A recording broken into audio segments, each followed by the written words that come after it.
শুভ সকাল।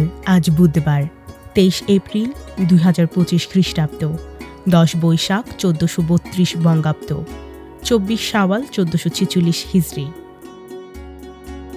আজ বিশ্ব গ্রন্থ ও গ্রন্থস্বত্ব দিবস। প্রতি বছর 23 এপ্রিল ইউনেস্কোর উদ্যোগে এই দিনটি পালন করা হয়। বই পড়ার অভ্যাস গড়ে তোলা, লেখকদের সম্মান জানানো এবং মেধাস্বত্ব বা কপিরাইট সম্পর্কে সচেতনতা বাড়ানোই এর মূল উদ্দেশ্য। এই তারিখটি বেছে নেওয়া হয়েছে কারণ এটি বিশ্বখ্যাত দুই সাহিত্যিক উইলিয়াম শেক্সপিয়ার ও মিগুয়েল দে সার্ভান্তেসের মৃত্যু দিবস। ইন্টারন্যাশনাল ক্রিয়েটর ডে আজ। সৃজনশীল পেশাজীবীদের সম্মান জানাতে উদযাপন করা হয় এই দিনটি।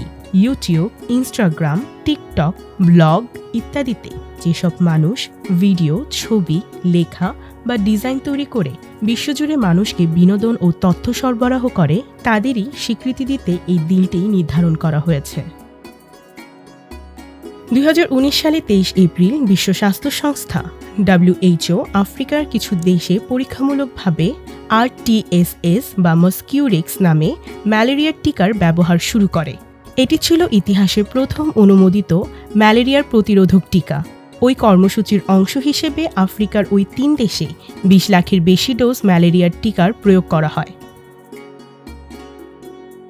1920 সালে 23 এপ্রিল গঠিত হয় তুরস্কের প্রথম জাতীয় সংসদ। নেতা হিসেবে নির্বাচিত হন মোস্তফা কামাল আতাতুর্ক, যিনি ছিলেন আধুনিক তুরস্কের স্থপতি। ওসমানীয় সাম্রাজ্যের পতনের পর তিনি গড়ে তোলেন একটি ধর্মনিরপেক্ষ, প্রগতিশীল ও স্বাধীন তুরস্ক। তার দূরদৃষ্টি ও নেতৃত্বে তুরস্ক একটি প্রগতিশীল, আধুনিক ও স্বাধীন জাতি হিসেবে গড়ে ওঠে।